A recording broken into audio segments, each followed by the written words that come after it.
All right, can everyone see? If you stand next to each other, you better not chat because we're recording it to post on YouTube, okay? So that you guys know. Okay, press start. Okay, so we want to make sure that we're accentuating the texture. So what we're gonna do is put an underglaze wash. So underglazes are these bottles with the green labels. They say velvet underglaze. They have a name on it. I used red brown. You're definitely gonna wanna use like a darker color, like brown, black, to add this texture. So I'm doing a wash. So I actually dipped my brush into water and I'm kind of watering down my brown glaze so that I can just really quickly spread it out everywhere on my project. I don't want to waste too much glaze on this, so I'm getting my brush wet so I can get it like kind of really watery and get it into everywhere faster.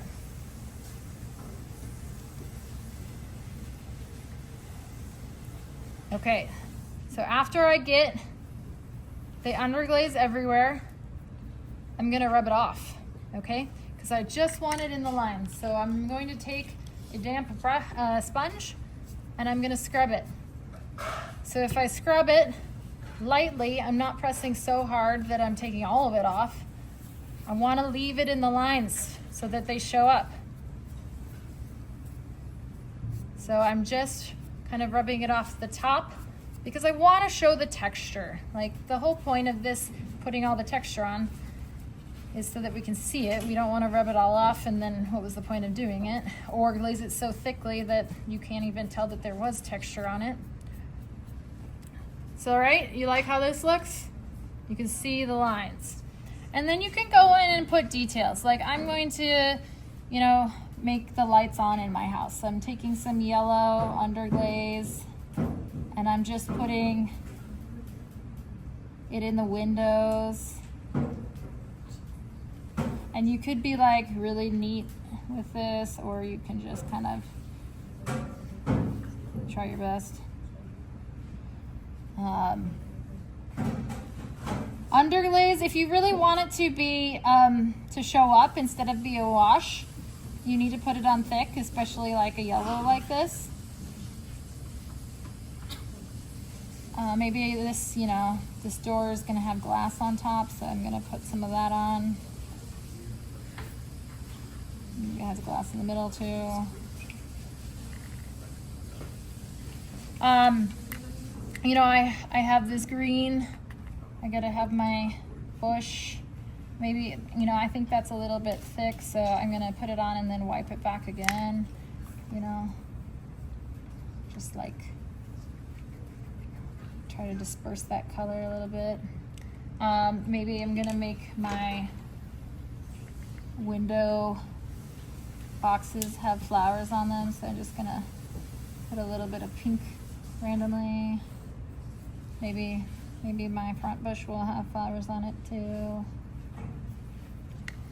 I would need to get some gray underglaze for that smoke coming out the chimney. All right, so, and you know, maybe this is like a little clogged. So I'm gonna just dab that. You could also like, you know, I want my house to look like it has moss growing on it. You know, to just like take a sponge and sponge on some green on the side. You know, they're not really taking care of their house. It's you know, growing moss because they live in Seattle and they're gonna have to spend a lot of money replacing the roof every 10 years because they're not taking care of it. Okay, so you can do that if you want. Now, if I just left this like this, it would not be glossy, so I need to put clear glaze on it. All right, I put it on this one. You can tell it's already like covered up white. Now, Mix and Clear Celadon is what you're going to use. Mix and Clear C11 Celadon. And you're going to get a brush and just completely cover it up. Now, you don't want it to be too thick. Mix and Clear gets cloudy if you put it on too thick. So I'm always like, you know, applying the glaze and then making sure I'm brushing over it to spread it out so it's not thick in any areas. I want to be like covering up my color, but not having it so thick that I can't see that there's color up behind it. So you don't want it super, super thick because it'll be cloudy. One layer is probably enough if you're adding it like I am. If you are adding it really shallowly, maybe 2 layers. If you add it really thick, then you know, you might have it be too cloudy. So see, I'm just going over any areas that I see are a little bit like thicker and spreading that out before it dries.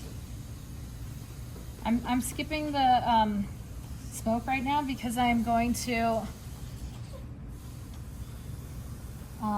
get some gray underglaze and put that on.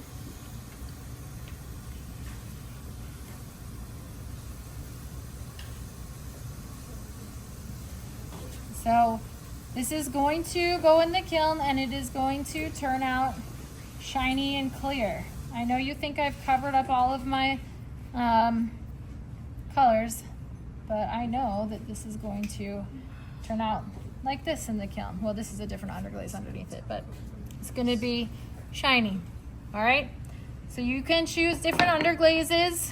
They all have this green label that say velvet underglazes. If you want to do other details, maybe you know, you put a lantern on the side. I glazed those yellow. Maybe you did some other decorations. You can use whatever colors you want, but you need to make sure that you've rubbed off the texture so you can see that you put, you know, bricks and shingles on it with an underglaze wash, rubbing it back, and then decorating it with other colors and putting clear glaze on top of it. All right.